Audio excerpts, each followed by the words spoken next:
Hai sahabat TCID, kalian sedang mendengarkan podcast Suara Akademia, ngobrol seru isu terkini bareng akademisi. Ketika misalnya Mas meneliti musik dan psikologi atau mungkin ketika membaca riset-riset yang tadi banyak itu, emang Mas dan misalnya banyak peneliti ini juga melihatkah ada selama COVID ini ada misalnya tren kayak orang itu semakin banyak mengkonsumsi atau eksplor lebih banyak musik karena stres gitu dan mencari terus banyak mengeksplor gitu, apakah melihat tren kayak gitu? Oke, kalau tahun lalu aku baca di Washington Post kalau nggak salah gitu, kalau ternyata subscriber Spotify itu selama pandemi itu meningkat gitu. Jadi semakin Spotify banyak berbayar ya? Iya, Spotify yang berbayar itu semakin meningkat. Jadi artinya kan mungkin ya orang bosan di rumah, terus habis itu kira-kira ngapain ya? Mungkin bisalah dengerin musik. Terus Spotify itu sebenarnya kan ada salah satu fiturnya ya yang membuat kita tuh bisa tahu nih, bukan bisa tahu apa namanya, bisa mengeksplorasi playlistnya gitu. Jadi kayak recommended musiknya. Jadi kita bisa mulai lebih banyak mengeksplorasi gitu. Tapi kalau ngomongin data juga kayaknya selama pandemi pengakses Pornhub juga semakin banyak, Mas. Gimana tuh? Oh, anyway, di sana juga ada musiknya kok BTW lo, kok tahu? Anyway, riset-riset yang Mas tadi kan udah sempat jelasin dikit, ada beberapa riset di Australia dan negara lain yang menghubungkan dampak baiknya musik terhadap psikologi manusia dan stress relief dan coping mechanism gitu. Can you dive a little bit more gitu? Emang maksudnya berdasarkan riset, gimana sih tepatnya musik itu bisa kayak membuat kita lebih euforik atau kalem atau tenang atau apa atau less stressful gitu? Gimana caranya, Mas?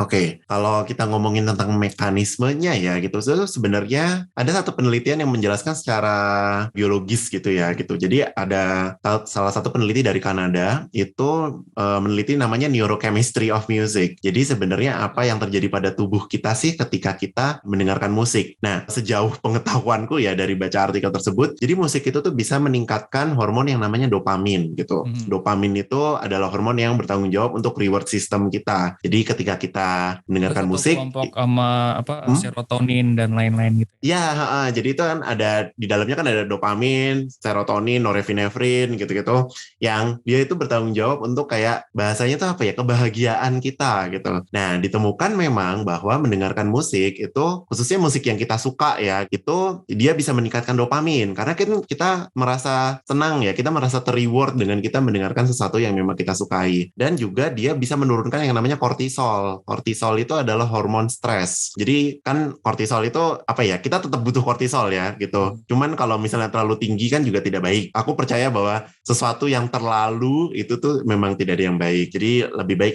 sedang-sedang saja ya gitu. Nah, dengan mendengarkan musik itu ternyata bisa juga nih menurunkan si hormon kortisol ini sehingga tingkat stresnya juga jadi bisa ikut menurun. Jadi ya. Itu kan tadi mungkin dari perspektif konsumer musiknya ya, maksudnya orang masyarakat yang mendengarkan musik. Nah, saya juga pengen nanya ini kalau untuk dari perspektif artisnya sendiri gitu, Mas.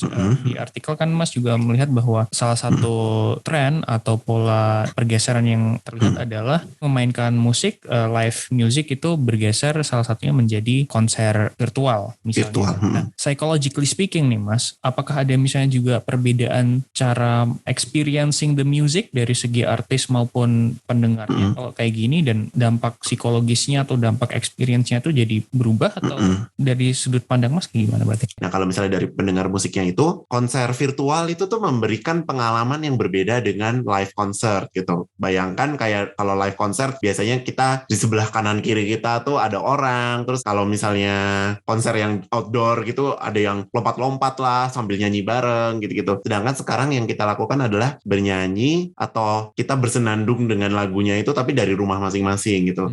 Jadi itu pengalamannya memang jadi berbeda banget kan gitu. Terus cara interaksinya pun jadi berbeda. Kalau misalnya kita live concert mungkin kita bisa kayak ngeliatin orang-orang atau misalnya kita komentar sama teman kita langsung gitu. Kalau sekarang kita jadinya pakai chat biasanya. Kalau berdasarkan pengalamanku datang konser virtual gitu ya, biasanya ada satu kolom chat yang di dalamnya itu kayak bisa komentar atau bahkan bisa ngomong langsung sama artisnya gitu, atau kayak bisa tiba-tiba ada yang kayak lagu-lagu galau terus kayak curhat, aduh lagu ini sesuai banget sama keadaan saya nih gitu, terus yang lainnya kayak semangat ya gitu. Jadinya misalnya kayak gitu, jadi pola interaksinya tuh jadi beda banget gitu antara live concert sama virtual gitu. Belum kualitas suaranya gitu, kalau pakai laptop orang beda-beda, terus kualitasnya mungkin yang terdengar juga jadi beda-beda gitu. Nah, Kalau sejauh ini selama pandemi, Mas Billy udah konser virtual siapa aja, Mas? oh, kalau konser virtual, saya tuh sukanya musik klasik ya gitu. Jadi biasanya saya dengerinnya itu kalau di Indonesia itu biasanya dari Aula Simfonia Jakarta, itu mereka namanya Jakarta Simfonia Orkestra. Itu biasanya saya dengerin itu. Atau kalau dari luar negeri ini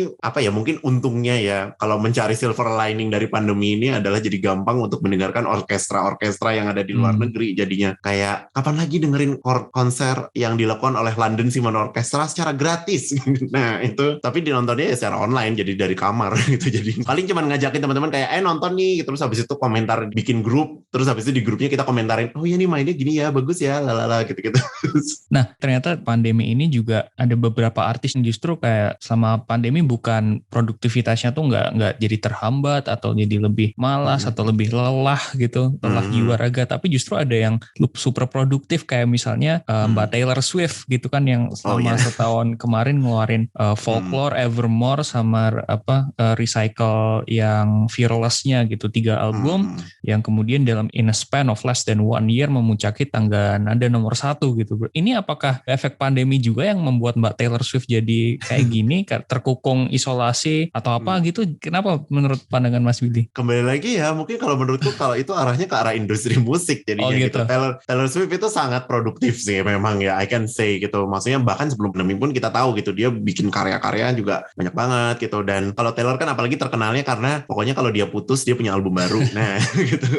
Jadi mungkin malah sebenarnya itu adalah respon terhadap hal tersebut gitu. Aku malah membayangkan kalau di Indonesia misalnya kayak contohnya siapa ya, Isyana Saraswati gitu. Kalau aku lihat kan Isyana juga, dia selama pandemi ini tuh dia membuat karya dan menurutku tuh keren banget karena dia tuh gayanya jadi beda banget dengan lagu-lagunya yang sebelum-sebelumnya gitu. Kayak sebelumnya biasanya dia lagu-lagunya tuh yang ngepop banget lah gitu. Sekarang tuh jadinya sangat menurutku tuh sangat operatik, teatrikal gitu, kayak yang di Lexicon atau apa. Jadi kayak gayanya ngerok tapi ada orkestranya apa. Jadinya dia kayak mengubah image-nya dia yang dulu menjadi sesuatu yang baru gitu. Dan we don't know gitu, apakah itu emang dampak dari pandemi sehingga dia mengubah image-nya, atau emang dari awal sebenarnya dia emang udah rencana pengen membuat image seperti itu. Banyak sekali sih faktornya, dan mungkin pandemi ini cuma kayak satu faktor kecil di dalamnya gitu. Atau faktor yang misalnya meng-exacerbate apa yang udah mereka ada sebelumnya, terus ini peluangnya, tapi nggak necessarily direct related gitu berarti ya. Iya,